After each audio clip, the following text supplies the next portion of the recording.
कि अगर हमारी जान जाएगी तो हम जान देने को तैयार होंगे, लेकिन इस परिवार को न्याय दिलाएंगे। उज्जवल, आपको कितना न्याय मिला है अभी तक? जो जेल गया है एक लड़का बड़ा वाला, ये हम लोग नहीं थे, पहुंच के उसको गिरा दिए थे। अभी हमको न्याय नहीं मिला है कि हम कहें कि हमको न्याय मिल गया। ऐसा थोड़ी है कि वो बरी हो गया, वो जमानत पे आया है। तो अभी अपराधी इतना बड़ा अपराधी है तो आपके ऊपर 3-3 मुकदमा। बाबा की पुलिस है तो बाबा जी तो अब ढूंढवा रहे हैं, बाबा जी ढूंढवाएंगे, क्योंकि ब्राह्मण समाज के ऊपर आंच आई हुई है। तो बस यही कहना है, न्याय मिल जाएगा। और एक उम्मीद, नहीं ऐसे नहीं चलता, एक उम्मीद तो रहती है ना, उम्मीद के लिए तो है। क्या एक्शन, क्या भाई कुछ लोग सस्पेंड किए गए, कुछ लोग हटाए गए, एक्शन हुआ ही है, और क्या हुआ? इसको आप सजा मानते हैं क्या? कोई और राजनीतिक दूसरा विकल्प नहीं है। हालांकि इन्होंने 2007 में मायावती और 2012 में अखिलेश यादव को अपने विकल्प के तौर पर चुना था। कौशाम्बी में हूँ, जैसा कि आप सभी को पता ही है। आत्महत्या या कहें हत्या, दोनों में फर्क है, लेकिन ये हत्या ज्यादा, आत्महत्या कम लग रही है। राम बाबू तिवारी जी, उनके सुपुत्र सिद्धार्थ, और उनको फंसाया गया, उनके ऊपर पास्को एक्ट लगाया गया, 376 की धाराएं लगाई गई, जो अभी बीएनएस में 64 एक हो गई हैं। लगाई इसलिए गई क्योंकि इसी गांव की पाल समाज की एक बच्ची के साथ तथाकथित तौर पर आरोप था कि उसका दुष्कर्म किया है, उसके साथ दुष्कर्म किया है इन्होंने, सिद्धार्थ ने। और इनके पिता राजबाबू जी जो हैं तिवारी जी, वो जाके थाने में उनके खिलाफ कह रहे थे कि हमारा बेटा निर्दोष है। उनके पास प्रत्यक्ष प्रमाण भी थे और इसी आधार पर वो दावा कर रहे थे कि हमारा बेटा निर्दोष है, उसके ऊपर ऐसी कोई कार्रवाई नहीं होनी चाहिए। लेकिन जब कुछ नहीं हुआ और कुछ नहीं मिला, और तमाम अप्रत्याशाओं के बीच राम बाबू जी ने आत्महत्या कर ली। उन्होंने ये सब किया था। यहाँ इसी गांव के एक प्रधान हैं, उनका नाम है भूप नारायण पाल, और पाल जी के दबाव में, पाल जी का जमीनी विवाद था तिवारी जी से, और पाल जी के दबाव में जो बच्ची है उसकी मां ने दबाव बनाकर इनके ऊपर FIR करवाया, तिवारी जी के बेटे यानी कि सिद्धार्थ के ऊपर, और सैनी कोतवाली है उसके सामने आत्महत्या कर ली। और आत्महत्या के बाद अब मामला टूल पकड़ लिया। 4 जून की घटना है। 5 जून को इनके परिवार ने नेशनल हाईवे को जाम कर दिया। ब्राह्मण समाज के कुछ संगठनों ने नेशनल हाईवे को जाम कर दिया। 10 नामजद और 25 ऐसे अज्ञात लोगों पर मुकदमा दर्ज हुआ, और मुकदमे के बाद घसीट कर पुलिस वालों ने मार कर उनको रोड खाली करवाया, सड़क चला, परिवहन संचालित होने लगा। उसके बाद से अभी 9 जून की घटना है। 9 जून को सिद्धार्थ को बाइज्जत कोर्ट ने बरी कर दिया, और बरी इसलिए कर दिया क्योंकि सिद्धार्थ निर्दोष थे।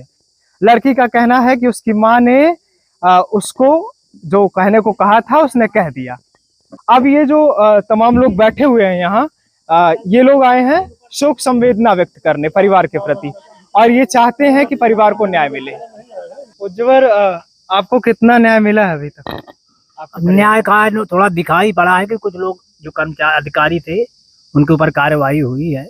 अच्छा, ये जो तमाम लोग आ रहे हैं, आप ही के परिवार का मामला है, तो ये तमाम लोग आज ही आ रहे हैं कि पहले भी आए थे? नहीं, कई दिन से आ रहे हैं ये लोग, कई दिन से आ रहे हैं लोग। कई दिन से आकर आपको क्या कह रहे हैं? अब हमें हमारे घटना पता है, थोड़ा सा विस्तार से उसको बताइए, थोड़ा सा शॉर्ट। अरे बता तो चुके हैं, कई बार बतवाओगे हमसे? नहीं, हमें बताइए ये विवाद क्या था, किस वजह से ये? अब बताते हैं, ये है कि थोड़ा जमीन का विवाद था। ये भाई से हमारे, उनका खेत उधरे पड़ता था थोड़ा सा, तो आज 5-6 महीने पहले की बात है। तो उन्होंने 2 लट्ठा बढ़ा के इनके कहने बनाने लगे, 1.5 लट्ठा। प्रधान जी? हाँ, तो ये रोके थे, तो हम गए थे, तो हमने कहा कि देखिए लेखपाल जी को बुला लीजिए, तुम्हारा इधर निकले तुम ले लो, हमारा निकले हमको दे दो, क्यों विवाद बढ़ाते हो जी? तो ये मान गए थे।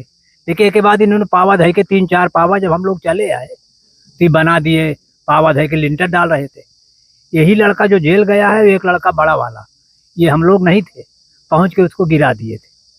जब हम जा नहीं पाए तो हम गए, हमने कहा देखो विवाद मत बढ़ाओ, लेखपाल जी को बुलाओ, नाप दें, तुम्हारा तुमरे का ही, हमारा हमरे का ही। और मेड़ बनी थी, मेड़ के अंदर आ रहे थे वो। इसके बाद लेखपाल से भी उन्होंने झगड़ा किया, इसमें बिंदु पर नहीं, हैसिन किया झगड़ा, सुनील द्विवेदी से मारकूट किया, FIR लाजू के ऊपर, सिंगरेटी से झगड़ा किया। उनका तो झगड़ा एक मुद्दा है। आप ही आए हैं, कह रहे हैं न्याय दिलवाएंगे, कैसे दिलवाएंगे न्याय? न्याय दिलाने क्या रास्ता होता है? अपनी आवाज उठाएंगे, कैसे? आखिर कैसे, अब क्या माध्यम हो सकता है? झगड़ा तो करेंगे नहीं, हम तो अहिंसावादी हैं, हम तो सामाजिक तरीके से ही न्याय मांगेंगे ना। हम झगड़ा नहीं कर सकते, हम उग्रवाद नहीं कर सकते, हमारे व्यवहार में नहीं, हमारे संस्कार में नहीं है। हम तो सदैव अहिंसा आंदोलन करते हैं। बस आज मैं केपी मिश्रा, प्रवक्ता ब्राह्मण परिषद उत्तर प्रदेश, तो बस यही कहना है। न्याय मिल जाएगा? तो एक उम्मीद, नहीं ऐसे नहीं चलता। एक उम्मीद तो रहती है ना, उम्मीद के लिए तो है। और कोई भी संघर्ष ऐसा नहीं होता जो फलदायी ना हो। बिल्कुल होगा। आज इतने लोगों की आवाजें क्या आवाज दबा दी जाएंगी? एक आवाज दबा सकते हो, दो दबा सकते हो, क्या पूरे समाज की आवाज दबा देंगे क्या? आए हैं यहाँ परिवार को सांत्वना देने, क्या करने आए हैं? हम परिवार को सांत्वना देने नहीं आए हैं, हम ये परिवार के साथ खड़े होने आए हैं। कैसे खड़े होंगे? कैसे सांत्वना खड़े का समय नहीं, हम लोग शुरू से खड़े हैं, लगातार हम लोग ये लड़ाई लड़ रहे हैं। आज यहाँ पहुंचे हैं, लेकिन उसके अलग से हम लोग पूरे भारतवर्ष में ये सोशल मीडिया, डिजिटल मीडिया के माध्यम से लगातार ये लड़ाई हो रही है। और मैं आपको ये बताना चाहता हूँ मीडिया के माध्यम से कि राष्ट्रीय परशुराम सेना का मैं राष्ट्रीय अध्यक्ष हूँ, और अगर हम लोगों को इनको न्याय दिलाने के लिए अगर अपना बलिदान देना पड़ेगा तो हम लोग बलिदान देंगे। सोशल मीडिया से बलिदान देंगे? क्योंकि आप कह रहे हैं सोशल मीडिया से हम लोग संघर्ष कर रहे हैं। सोशल मीडिया का कैसा संघर्ष होता है? प्रयागराज से पूरे देश भर से ब्राह्मण संगठन पूरे कौशाम्बी में आ रहा है। हजारों की संख्या में लोग जगह जगह से आ रहे हैं। सुबह से आपने देखा होगा वो आह्वान तो 10 जून का था, और जो कुछ भी हुआ है वो 10 जून के ऐलान के बाद ही हुआ। जितनी भी कार्रवाई अभी हुई है, क्या कार्रवाई हुई है अभी मैं जो समझना चाहता हूँ। नहीं, अभी तो कुछ हुआ नहीं है, लेकिन आपको कैसे लगेगा? जो है वो दबाव में ही हटा है, जो नहीं नहीं, मेरी बात मैं आपके पास भी आ रहा हूँ। पहले इनसे का जमानत मिला है, उसके पासपोर्ट एक्ट हटाया गया है जहाँ तक मुझे जानकारी में है। तो अब ये हो गया कि अन्याय प्रमाणित हो गया है। ठीक है, अभी तक तो ये था कि बच्चा जेल में था, न्याय पता नहीं था चीजें। अब तो अन्याय प्रमाणित हो गया कि बच्चा निर्दोष था, और जो रामबाबू तिवारी जी की जो आत्महत्या कर रहे हैं वो हत्या हो गई है। और उस हत्या का दोष कौशाम्बी पुलिस की है, यहाँ के कप्तान का, यहाँ के सीओ का, यहाँ के एडिशनल का। हमारी जो मांगे हैं वो यहाँ के जो प्रधान अभियुक्त है, जो अपराधी है, उसके साथ साथ आज कौशाम्बी की पुलिस अपराधी बनी हुई है। वो अपराध करी है, उसने निर्दोष को जेल भेजा और अगले को प्रताड़ित किया, जिससे वो हत्या में बदल गई, और इस परिवार को घसीट के मारा गया।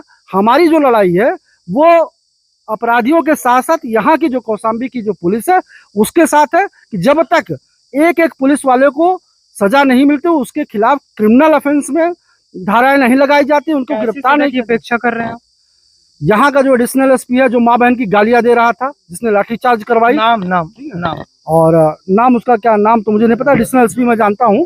ठीक है, ठीक है, ठीक है, राजेश सिंह थर्ड, उनको उनके खिलाफ हत्या का मुकदमा दर्ज हो, और जिस तरह से वो पीड़ितों के परिवारजनों को घसीट रहे थे, लाठी डंडा मरवा रहे थे, जितने लोग उस लाठी डंडा में चलाने वाले हों, सबके खिलाफ क्रिमिनल ऑफेंस दर्ज होगा, उनको सस्पेंड किया जाए, बर्खास्त करने की कार्रवाई की जाए। ये हमारी मांग है। हम केवल ये नहीं कि भूप नारायण पाल या प्रधान जो है वो जेल चला जाए, उससे ज्यादा कृत्य जो है वो घृणित कार्य किया यहाँ की कौशाम्बी की पुलिस ने। तो हमारी लड़ाई उस व्यक्ति के साथ साथ कौशाम्बी के पुलिस से है कि जब तक एक कांस्टेबल से लेकर जो भी यहाँ का कप्तान हो, चाहे वो एडिशनल एसपी, चाहे सीओ हो, चाहे वो एसओ हो, सबको जेल नहीं भेजा जाता, तब तक राष्ट्रीय परशुराम सेना, और आज यहाँ पे कई ब्राह्मण संगठन आए हैं। ऐसा नहीं कि मैं अकेले आया हूँ, हमारे साथ भी 2-4 ब्राह्मण संगठन। इसके पहले सुबह से आह्वान तक, कोई दिल्ली से, कोई लखनऊ से, कोई कहीं से चल के आ रहा, एक साथ में पहुंच करके अलग अलग समय में लोग पहुंच रहे हैं, और ये लड़ाई अंतिम दम तक लड़ी जाएगी। यही तो बात है, आप लोग अलग अलग हैं। नहीं, अलग अलग नहीं, बिल्कुल नहीं है। किसने कहा? एक आह्वान पे सब अलग अलग दिशाओं से आ रहे हैं, तो इसलिए हो सकता है समयावधि में परिवर्तन हो सकता है। कोई 1 बजे पहुंच रहा है, कोई 2 बजे पहुंच रहा है, लेकिन सारे लोग एक हैं, पूरा ब्राह्मण समाज एक है, और इस न्याय की लड़ाई में आपके परिवार के साथ है। जब तक न्याय नहीं लगेगा, मैं आपको मीडिया के माध्यम से कहना चाहता हूँ कि अगर हमारी जान जाएगी तो हम जान देने के तैयार होंगे, लेकिन इस परिवार को न्याय दिलाएंगे। आप क्या कह रहे थे? हम कह रहे थे कि हमारा ब्राह्मण समाज ऐसा नहीं कि सोया हुआ है। अगर एक ब्राह्मण समाज के ऊपर कहीं भी इतनी सारी हत्याओं पर क्यों मौन था ब्राह्मण समाज? अभी तक कुछ हुआ क्यों नहीं? हत्याओं पे मौन नहीं है। ब्राह्मण समाज पहुंच रहा है, और जहां पहुंच रहा है वहां न्याय मिल रहा है। आप भी जानते होंगे, आप अपने मीडिया के माध्यम से देखिए कि इसके पहले कोई कार्रवाई इस परिवार के ऊपर नहीं, इसके पक्ष से कोई कार्रवाई नहीं की गई थी। हम ये जानना चाहते हैं यहाँ के पुलिस प्रशासन से कि अगर मान के चलिए कि यहाँ का दोषी अगर प्रधान था तो उसके ऊपर अभी तक कार्रवाई क्या हुई? हमारे ऊपर 1 लाख का इनाम कर दिया गया, लेकिन अभी तक गिरफ्तारी क्यों नहीं हुई? हम प्रशासन से जानना चाहते हैं क्यों नहीं हुई गिरफ्तारी? ढूंढ रहा है। ढूंढ रहे हैं। अरे भाई, अब पुलिस ढूंढ ही नहीं पा रही है। अरे भाई अपराधी है, ढूंढे। अपराधी इतना बड़ा अपराधी है तो आपके ऊपर 3-3 मुकदमा। बाबा की पुलिस है तो बाबा जी तो अब ढूंढवा रहे हैं, बाबा जी ढूंढवाएंगे, क्योंकि ब्राह्मण समाज के ऊपर आंच आई हुई है। अकेले ये चाचा यहाँ नहीं है, हम लोग जितने आए सब एक परिवार हैं, और ऐसे पता नहीं कितने हजारों परिवार और आ रहे हैं यहाँ पे। आप लोग संघर्ष में साथ हैं? बिल्कुल साथ है। परमिशन दी, उसके से नहीं लगता आपको कि उस परिवार के साथ में अन्याय हुआ है, जबरदस्ती हुई है? तो उस जोर जबरदस्ती, जहाँ ऐसा राज्य है जो जीरो टॉलरेंस में विश्वास करता है, वहाँ पे ऐसा कोई जबरदस्ती है तो इसके मतलब वो अन्याय है। तो हम चाहते हैं कि चीजें न्यायिक ढंग से उसका विश्लेषण किया जाए, उसकी जांच की जाए, और जो भी अभियुक्त हो, जो भी दोषी हो, उसको उचित सलाह मिले, उसकी सजा मिले। आपने कहा जीरो टॉलरेंस पे काम कर रही है, तो जीरो टॉलरेंस ऐसे होता है जैसे हो रहा है? क्या जीरो टॉलरेंस? तो भाई एक्शन तो हुआ ही है। कुछ लोगों को क्या तो एक्शन? क्या भाई कुछ लोग सस्पेंड किए गए, कुछ लोग हटाए गए, तो एक्शन हुआ ही है। और क्या हुआ? इसको आप सजा मानते हैं? नहीं, सजा नहीं, मृत्यु से ज्यादा बड़ी सजा मानते हैं? नहीं नहीं नहीं, सजा मृत्यु से बड़ी सजा की बात ही नहीं है। अभी तो ये न्यायिक ढंग से जांच में पहले ये सुनिश्चित हो कि वास्तविक दोषी कौन है, और जो वास्तविक दोषी है उसको उचित और कड़ी से कड़ी सजा मिलनी चाहिए। जी बिल्कुल। आप कह रही थी पॉक्सो एक्ट हटा दिया गया है, ये लगता क्यों है? ये तो आपको पता ही होगा, लेकिन उनके ऊपर 376 लगा था, जो अब 64/1 है, 64 है, और पॉक्सो एक्ट लगा था। इन दोनों धाराओं को अगर हटाया गया, और उस समय क्यों नहीं हटाया गया जब राजबाबू जी दौड़ रहे थे, वहाँ संघर्ष कर रहे थे, उनकी हत्या मतलब आत्महत्या उन्होंने कर ली, उसके बाद हटाया गया? तब तक क्या प्रशासनिक लोग, शासन के लोग इसको नहीं समझ रहे थे कि ये अपराध किसने किया है, क्यों किया है, कैसे हुआ है? नहीं, प्रशासन क्या समझ रही थी, नहीं समझ रही थी, हमें नहीं पता। आज हमें जो भी इंफॉर्मेशन मिलती है वो सोशल मीडिया के माध्यम से मिलती है। हम लोग भी दूर से चल के आए हैं, तो उसी माध्यम से हमको सूचना मिलती है, हम उतना जानते हैं। तभी हम यहाँ आए हैं कि एक्चुअल चीजें क्या हैं वो जानने के लिए, और उसके हिसाब से जो हमें कल मीडिया में आया है कि पॉस्को एक्ट और ये हटाया गया है, तो चलिए कुछ तो प्रेशर बिल्डअप हुआ है, तब ये हुआ। क्योंकि आज जो पोजीशन पे जिनको भी पावर मिल जाता है वो उसका दुरुपयोग करते हैं, है ना। और वही पुलिस प्रशासन ने भी किया कि वो आंख बंद करके ना विवेचना उन्होंने की, ना ढंग से जांच की, और तुरंत जो है, पहले प्रधान के दबाव में थे, अब जब सारे लोगों का, हमारे समाज का दबाव बना, तो उन्होंने उसको कुछ कंसिडर किया, समझिए। अभी हमको न्याय नहीं मिला है कि हम कहें कि हमको न्याय मिल गया। ऐसा थोड़ी है कि वो बरी हो गया, वो जमानत पे आया है। तो अभी न्याय तो मुझे, एक लौ जली है, बस मशाल तो बाकी है जलनी ना। तो ये हम मशाल जलाने आए हैं कि ये बार बार हम नहीं सहेंगे। हर जगह ब्राह्मणों के ऊपर हो रहा है, हम हर जगह जाते हैं, हर जगह हम लोग कोशिश करते हैं, लेकिन ये धीरे धीरे एक के बाद दूसरी घटना, दूसरे के बाद तीसरी घटना ये होती जा रही है। तो प्रशासन भी क्या अंधा है, बहरा है, गूंगा है? ऐसा तो है नहीं, है ना। हाँ, तो इसलिए हम उनको भी जगाने आए हैं कि आप ये मत सोचो कि हम सो रहे हैं या हमें पता नहीं है। आप भी अपना काम ईमानदारी से करिए, किसी के दबाव में मत करिए। अगर हम दोषी हैं तो हमको सजा होनी चाहिए, लेकिन निर्दोष को कभी सजा नहीं होनी चाहिए। आप कहाँ से आई हैं और क्या? मेरा नाम स्वारिका भारद्वाज है, मैं राष्ट्रीय परशुराम ब्रह्मवाणी की जिला अध्यक्ष हूँ। देखिए, सबने सारे विचार रखे हुए हैं कि हम किस लिए आए हैं। हम जो क्या बोलते तिवारी परिवार है उसको न्याय दिलाने आए हैं, और ये वो सब कह रहे हैं। लेकिन देखिए ढंग से क्या है भाई, सब लोग जो करेंगे वो हम उनके साथ में हैं। हम अलग से कुछ नहीं कर पाएंगे ना, कि हम अलग से कुछ करने आए यहाँ पे। हम बिल्कुल अलग से कुछ नहीं करेंगे, लेकिन जो भी हमारे संगठन के लोग हैं, जो भी परिवार के साथ में, हम उनके साथ में खड़े हुए हैं और एकजुट के काम करेंगे। और जैसा हमारे अध्यक्ष जी ने कहा है कि हम सब एक साथ में हैं, तो जहां तक उनको न्याय दिलाने की बात है, हम वहां तक उनके साथ में खड़े हुए हैं। धन्यवाद। न्याय दिलवाने के लिए तमाम लोग आतुर हैं, और प्रदेश में बाबा जी शासन में हैं।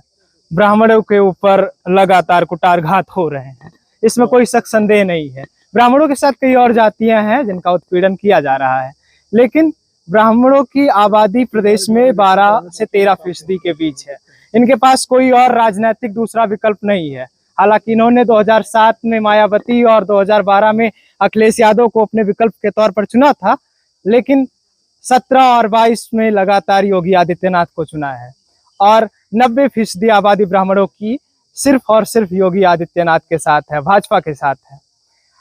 अब भाजपा उनके साथ कितनी खड़ी है और भाजपा के तमाम शीर्ष से लेकर लघु रूप के तमाम दिग्गजों ने क्या क्या चेतावनी दी है और इस घटना पर कितना संज्ञान लिया है, ये तो अप्रत्याशाएं हैं और देखना है कब तक हो जाता है और कब तक वो संज्ञान लेते हैं। लेकिन आप इस पूरे विषय को क्या समझते हैं और इस पूरे विषय के विषय में क्या समझते हैं, अपनी राय कमेंट बॉक्स में जरूर दें। विनम्रता भरा मेरा प्रणाम स्वीकार करिए। मैं गौरव विनायक हूँ, आप नेटवर्क भारत देख रहे थे। धन्यवाद।